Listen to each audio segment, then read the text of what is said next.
So I thought of making this video because I got a lot of feedback from our aviation community where I have a lot of friends who are fighter pilots, uh, YouTubers and the fighter pilots from US Air Force, Australian Air Force and Royal Air Force, as well as I have two friends of mine, ex Air Force pilot of MiG-29 and AC-30 MKI. So they have seen my video, yesterday's video of mm, what has happened and why it has happened, and obviously they actually agreed on what has happened, like the flow of events and the reason behind that inter accident. But why it has happened, there are some kind of um, I will say diversion of thoughts. Um, so so I spoke to US Air Force, one of the US Air Force pilot who actually flown the same in Dubai Air Show uh, 10 years back, and also an ex-pilot of in the Afghanistan war.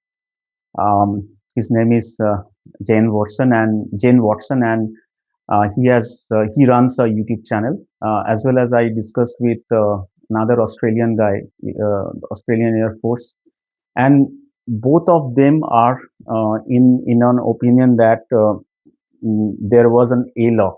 ALOC means a partial loss of consciousness, or almost loss of consciousness as per the definition of ALOC. So there are two perspectives. One is GLOC and ALOC. So GLOC is the gravity-based total loss of consciousness. So it's a total unconscious, which actually span between 30 to 40 seconds. And ALOC is what uh, partial loss of consciousness for 3 to 4 seconds. So they are on opinion the real cause of the accident was ALOC. And there is MiG-29 pilot uh, who is obviously my friend, ex-pilot, and he is saying that it is obviously a spatial disorientation, as I suggested in my uh, previous day, like yesterday's video, spatial disorientation of the pilot. And the third opinion that came from the Sukhoi 30 MKI. Um, so he has told me that it will be because of a downdraft in the desert. So what is downdraft? The people who are actually in the aircraft investigation, they understand what is downdraft. Downdraft is uh, uh, mm, either it's a downdraft or wind shear. This is what he told me. So downdraft is a column of air uh, from above coming down very quickly, and when it comes down quickly in a low altitude, it actually presses the airplane or the aircraft, where the entire aircraft loses its lift. So that is what is downdraft. Wind shear is also the different thing, but it's related to change in the direction of the wind. So any pilot who does all the maneuver, calculate the wind, the direction of the wind and the speed of the wind. But if there is any change in the direction and the speed of the wind drastically, we call it wind shear. So the Sukhoi 30 MKI friend is actually pointing to a cause of either downdraft or wind shear. So what I did for last 24 hours, yesterday night, I actually sent a mail to Dubai International Airport for getting the weather data. And I received the weather data today. They have sent a link in my mail, and I did some analysis when I was when I was coming from office. I did some analysis, and I will show my analysis. What I found. So I will discuss all those three aspects, like the ALOC versus spatial disorientation versus wind shear or downdraft. So we'll take all those three things together, analyze and decide like which is the final uh, thing we are heading towards, right? What is the core cause or the core reason? Now, before going to the reason, let us recap on what has happened and why it has happened, so that we understand with much clarity that before analysis, that the sequence of events.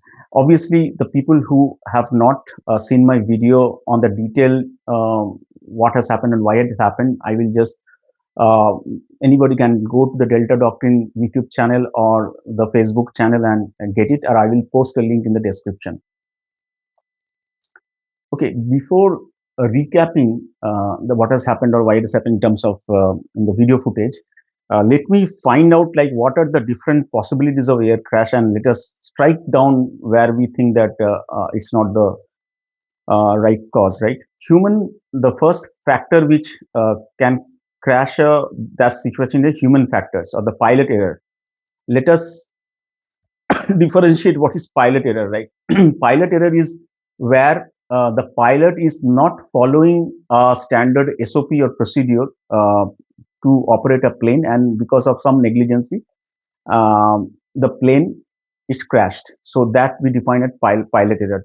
It is different from spatial disorientation where or any other human factor where you have a psychological or physiological problem, right? So spatial disorientation is not a pilot error. Let me be very um, honest about that. Spatial disorientation is a physiological problem, right? It's a physiological problem, neurological problem, almost a physiological problem. So it is not treated as uh, pilot error, right? Let's go to the next cause.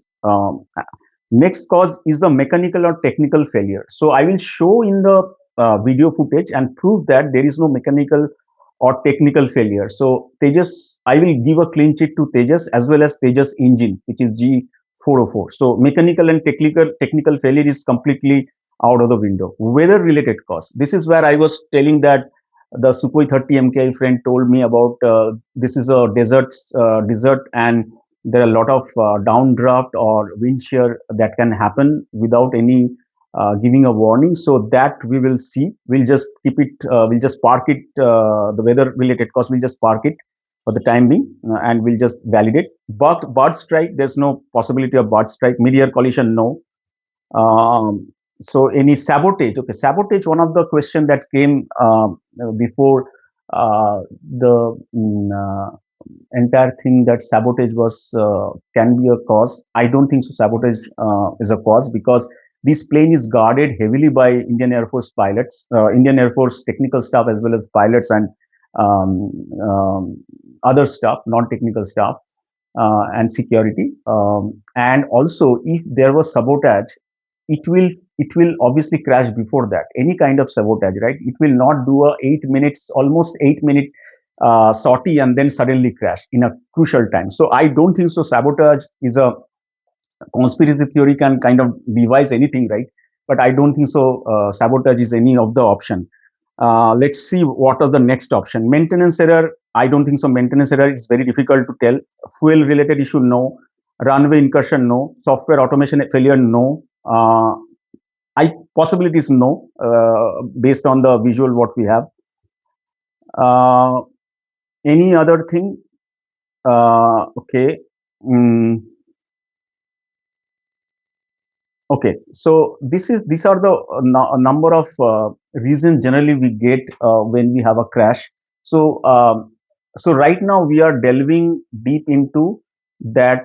The cause is either spatial disorientation, ALOC, which is almost loss of consciousness, and weather condition, right, which is downdraft or wind shear. These are the three root cause what we are trying to see and find out what is that happening. So let us first recap what has happened and why it has happened so that we can understand, right? Let's see the video.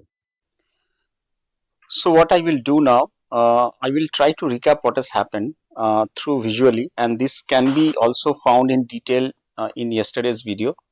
I will attach the link in the description. Let's see what has happened. So Tejas goes for a so so this is called the dagger point or the knife edge or flip. So this is what It is needed because through his bubble canopy here, he sees the ground and try to baseline for the maneuver, because this will give him overall guidance to do the roll. Now, once the roll happens, I will request everyone to look at two things.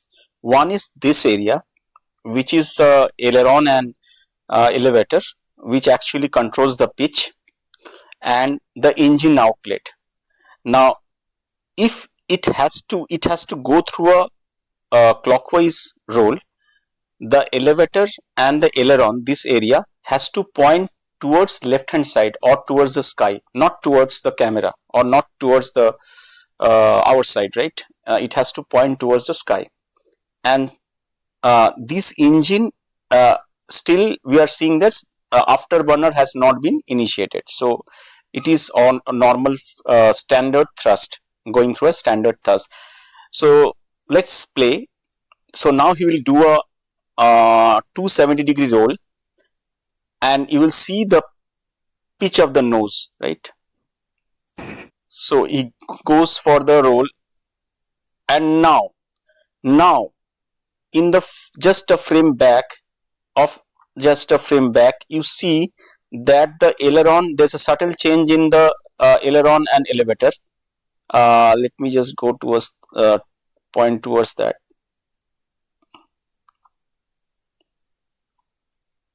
Yeah.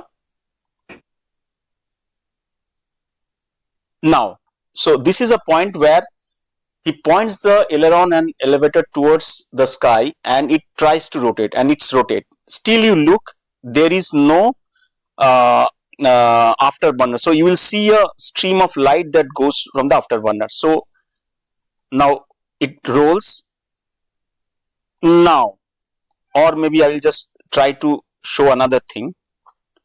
So it rolls here.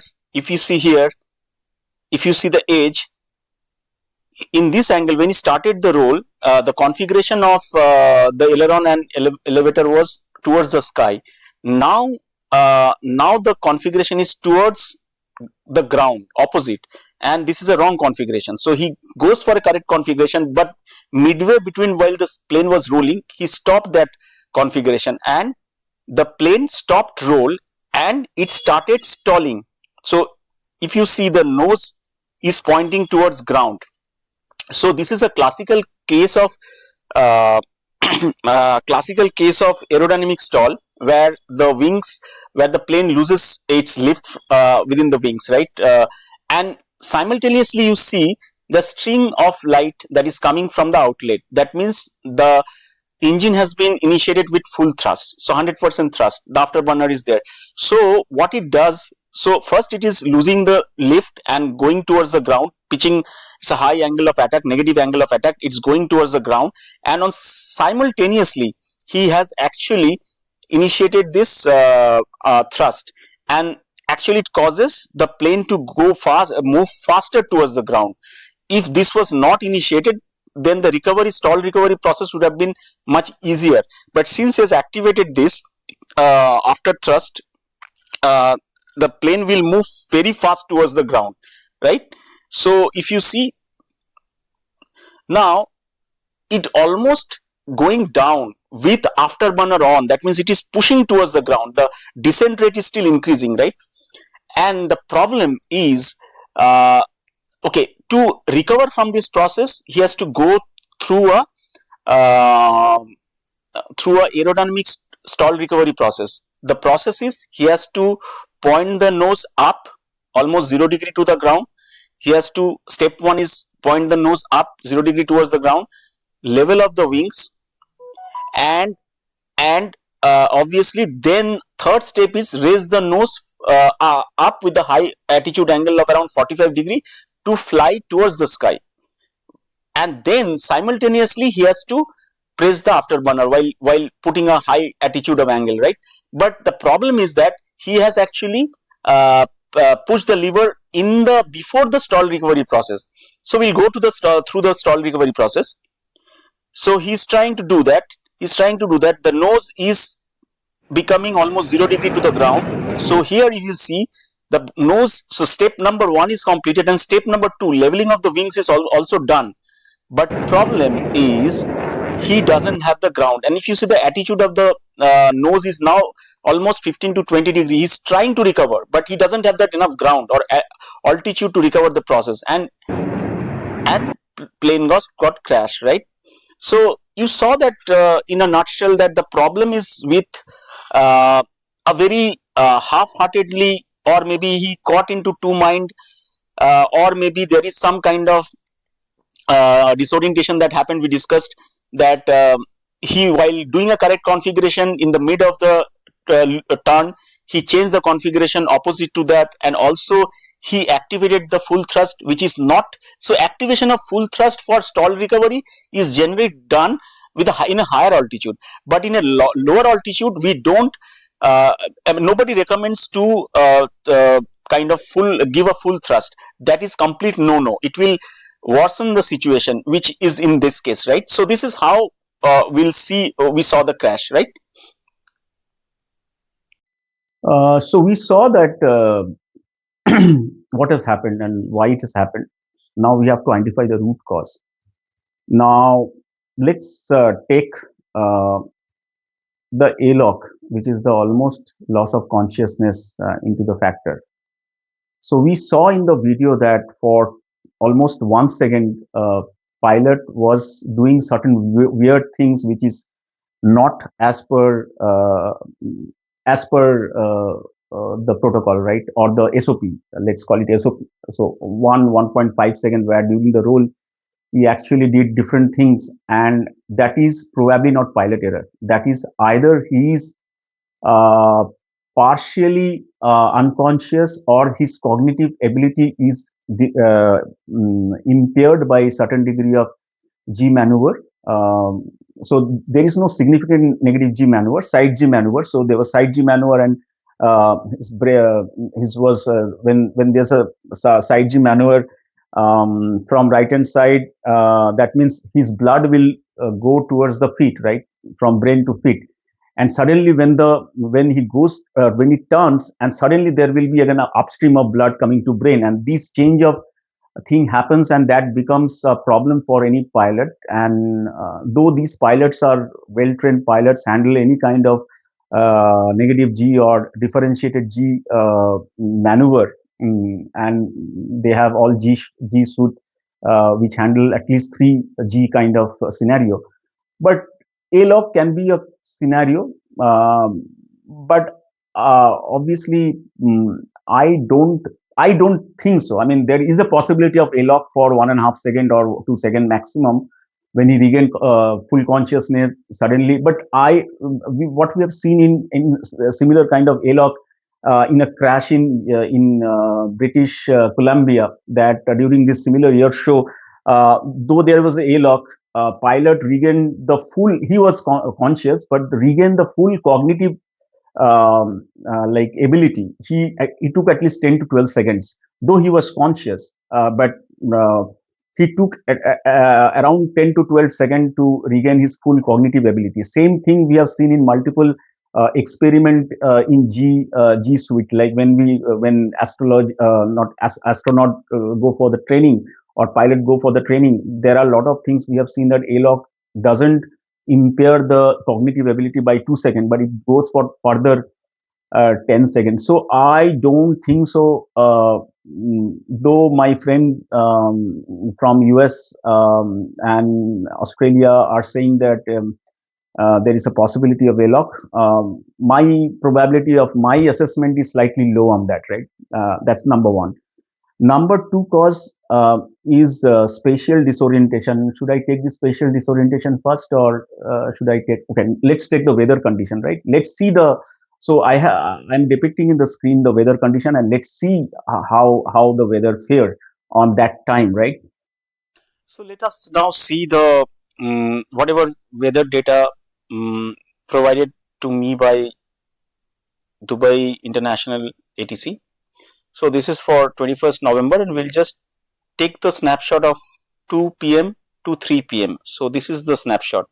So I don't think so. Temperature on Friday has so he has flown multiple times afternoon.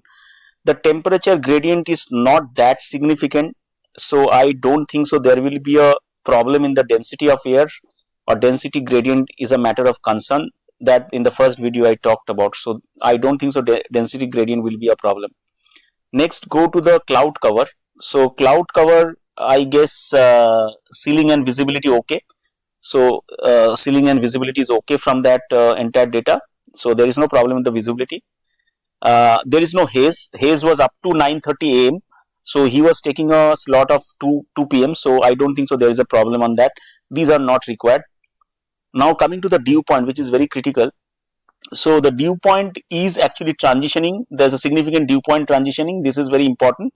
So from 2 to 3, we are seeing a almost significant fall. These one have to kind of uh, so it is I will say muggy, which is slightly on a what's very sticky side of the things, and wind speed. So wind speed again, I so it is around 20, 10 miles per hour kind of speed during that time, which is not that, and the change of wind speed is not that. So from 9 miles per hour to almost 13 miles per hour is the gradient for 1 hour from 2 to 3, and I don't see there is a problem into wind speed. Wind direction, let's see, this is very important. So so so from 2 to 3, so wind direction is changing. Direction was this side, but it is changing, but I so it's almost same direction. I don't think so in this slot we see a significant change from minutes to minutes, so I don't think so there's a problem. Visibility is fine. Visibility is 6 miles, which is more than enough, right? Atmospheric pressure, sudden drop in the atmospheric pressure, and the dew point we discuss. This is a situation where generally we have dry dry downdraft, because dew point changes and atmospheric changes simultaneously create a downdraft. Possibility of downdraft, but not very confirming, right? It doesn't confirm because there are other things which doesn't say. I will show you, and these are the bulletins, right? These are the airport bulletins, which or the alerts that airport sends to the pilot. Let's go towards I don't know whether it is visible from here. So yeah, so I don't see there is a problem in that. Where to be honest, I don't see there is any problem of wind shear or wind shear alert or a downdraft alert. So I don't have any evidence to prove, though there is a possibility because the atmospheric pressure and dew point has some degree of high gradient, so there is a possibility of downdraft, or mostly the downdraft, not the wind shear. But I don't have any evidence to prove that. Scientifically it is a possibility, but there is no evidence for that. So we have seen that from the weather data from Dubai International Airport, which was sent to me today morning, that there was no wind shear alert. There was no downdraft alert. The dew point, the dew point at 2 p.m. was not or the precipitation and dew point both together, and the pressure point.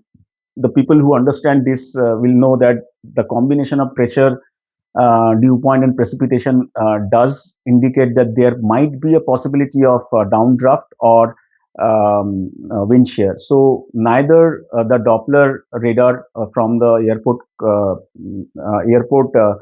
um, uh, alerted or got any kind of intimation there is a wind shear. Having said that, there is one caveat to this assumption, is that to completely verify whether there was a wind shear or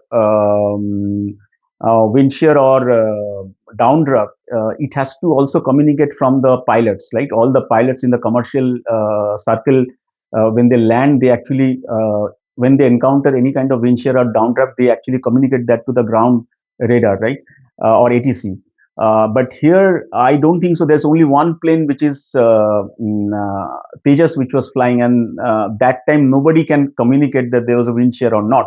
So it's very difficult to tell. But as per the weather data and as per the ATC data of Dubai International Airport, the chance of downdraft and the wind shear is minimum. So this possibility is also like the possibility of um, that one, right? ALOC. So I will again not give those two things much higher probability, maybe 10% probability, 10% probability, 20% probability, right? Now let's discuss the bigger one, which is the which I thought that, and also my MiG 29 friend also recognized that as a real reason. Let's discuss on that, and that is spatial disorientation. So, spatial disorientation, again, I'm trying to say, or I should say, that spatial disorientation is not a pilot error. So, if there is a spatial disorientation, a pilot encounters a spatial disorientation and there's a crash, we cannot club that crash to or attribute that crash to pilot error. So, that's to be very fair to the pilot, right? It's a physiological error, a physiological problem of the situation, circumstances, right? And now there are many type of spatial disorientation since the flight was not in night. So I will exclude the nights uh, spatial disorientation. So everyone, the pilot is actually having the ground reference. So that is what the assumption obviously will go with. And if I take that assumption, there are two type of spatial disorientation a pilot will encounter. One, number one is uh, in the Dubai or near Dubai International Airport. So he's going towards outskirt of Dubai and then flying back to the Dubai air show. Now, when he's trying to do that in Dubai, the terrain is different from Singapore or from Bangalore. In Bangalore, you will see that there are a lot of trees, then buildings, ground, playgrounds, and a lot of water bodies and all those things. And there is uh, non-uniformity of terrain, right? The terrain changes when he flies in a very low altitude. The terrain always changes. The different contrasting terrain comes, right? And it helps to identify, or the consciousness of the brain kind of map those pictures or very frequently, and it differentiate different frames, right?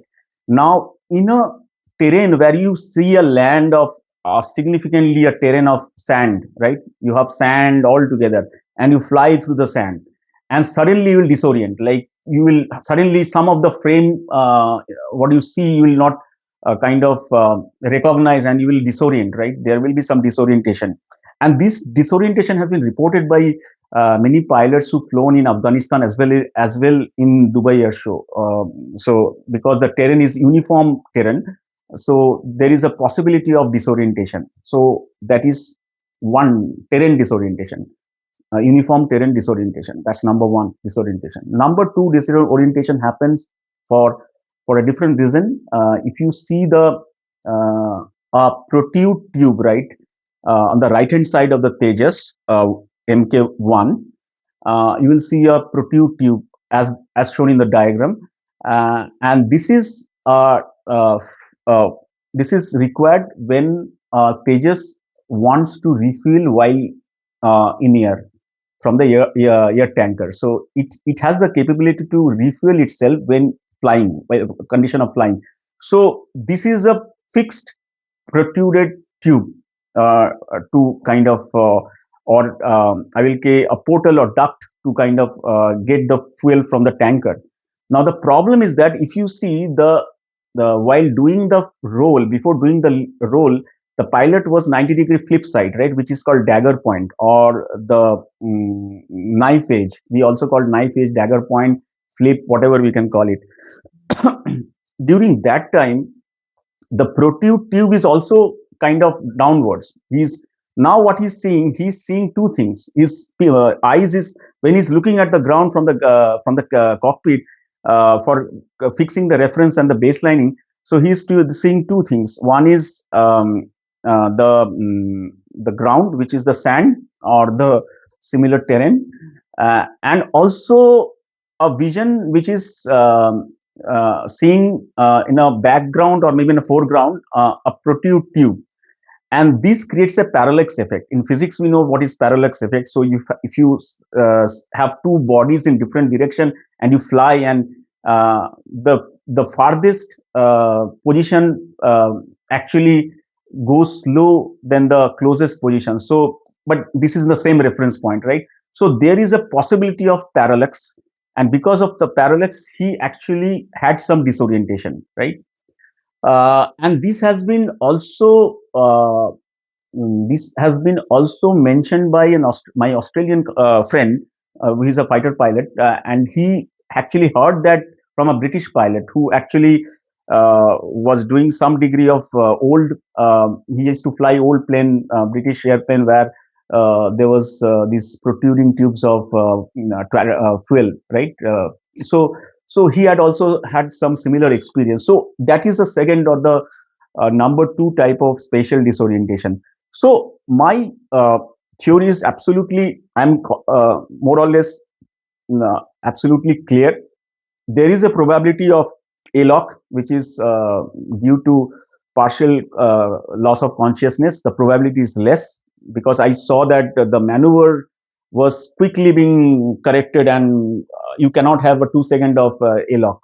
So at least it's 10 to 12 seconds has to be. There is no possibility of G-lock. G-lock requires 30 seconds of unconsciousness, full unconsciousness, and flight would have crashed, and there's no maneuver he can do, right? He was doing some maneuver before the crash, so he was conscious. So no question of G-lock. There's a 10% probability of weather-based thing, which is either downdraft or wind shear, but that probability is also very poor, low, because I didn't see any kind of warning from the weather data. So I see that significant, I will not call 80%, but significant percentage or probability of the reason of the actual crash is spatial disorientation. Still, I will put my neck on that. We'll discuss other things after this. So we have also seen what HAL has published in its website, the reason for the crash.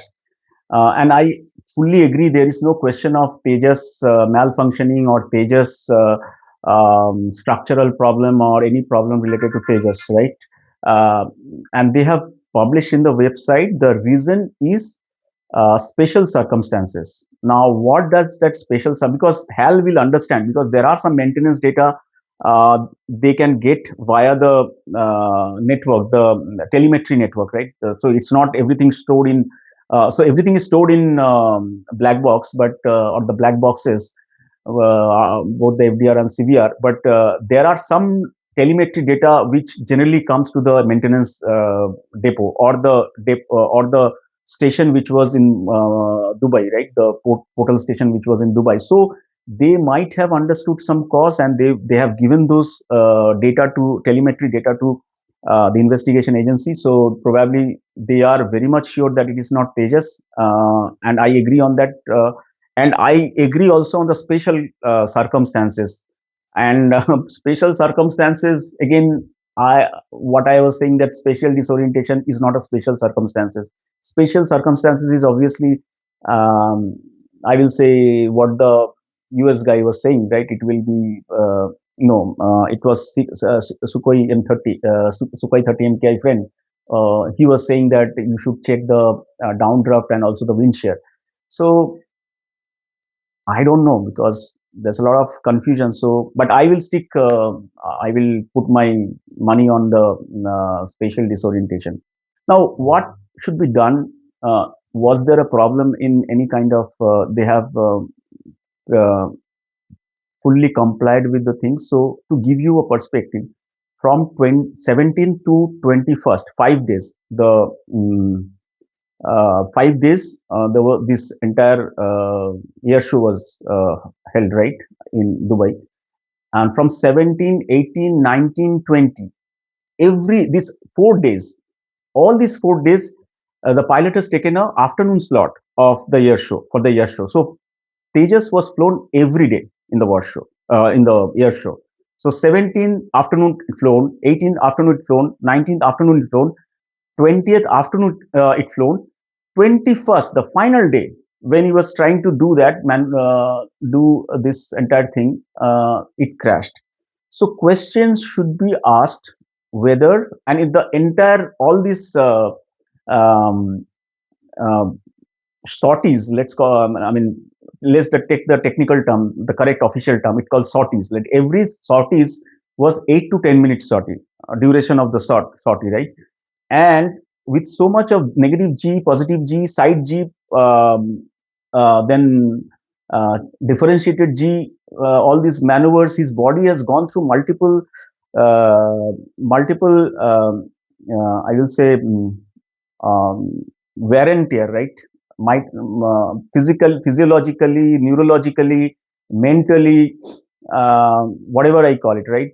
I don't think so. In any time in the history of air show, uh, a pilot has flown for continuously 5 days. So the rule is that he has to be rest 12 hours before any sortie, and he has to have minimum 8 hours sleep. That is a regulation, international regulation. Now the question comes, every 5 days, nobody has encountered that this problem, this challenge. Nobody is talking to this, talking in the this issue. I have seen NDTV, India Today, every media. Nobody is talking on this issue that how come a same fighter pilot. There was two Tejas, but I guess this pilot is only flying for 5 days. If I'm not wrong, somebody can just validate. But this pilot has actually flown all the 5 days, and nobody, I mean, never it has happened that generally what happens, like, out of the air show, only one sortie, a particular uh, team or particular company is being allocated, right? Just one sortie. But these stages, he was actually doing flight every day, and every day going for a 8 to 10 minutes of high G maneuvers, all sort of things, and that creates a lot of problem to the body. So when doing the final day sortie, mm, uh, the question should be asked whether he was medically, obviously medically he was fit, but physiologically how he'll test, mentally how he'll test, right? It's a you don't have any like medical device to test, right? He's mentally okay, physiologically okay. Okay, there's a lot of tolls happens to the body, right? For these 4 days, and on fifth day he had that problem. So question should be asked whether, for the sake of selling, I'm telling multiple times, for sake of selling an aircraft, HAL is putting all their money, Indian Air Force is putting all their money, but should it be so aggressive that we have to showcase, air show all the 5 days? And it like came up with the flying colors, like all the 4 days, significant interest people have shown, and that's how the interest was grown, and he was actually being pushed into more. The burden of performance was more, like each day, each passing day. So first day he did a maneuver, then second day many interest public actually requested that you should go for a sortie next day also. So this went around for 4 days, and fifth day there's a lot of pressure that, oh, I have to complete the sortie. So questions should be asked that whether this should be happening in the near future. The second point is that I have discussed with one person from Tejas technical team, and he told that during this air show there are a lot of security features that gets disabled. For example, automatic ACAS, automatic collision avoidance system, get disabled. So what that is mean? If there is a terrain collision happens, before that plane will automatically take off. So to avoid the terrain, so that is being disabled. The second thing being disabled is the automatic ejection. Like when plane is going into towards the terrain, uncontrolled flight towards the terrain, automatically the seat will eject, and the pilot will be saved. So that has been disabled. The fourth important thing I discussed with the pilot, US pilot, and they follow a principle, single value gated, a range based gated strategy, which means that they have, in entire maneuver they set different points and they give a range. Like if my altitude is this, range this, and my speed is this, then I will go for the next step. And the next step also he just get a checklist in his mind that okay, this is my range, this is my altitude, I will go for the next step. So it goes for a gated checklist. But here, what has happened? There is no gate checklist. So there is no checklist I thought of, right? He just goes and do a maneuver, and whether what is uh,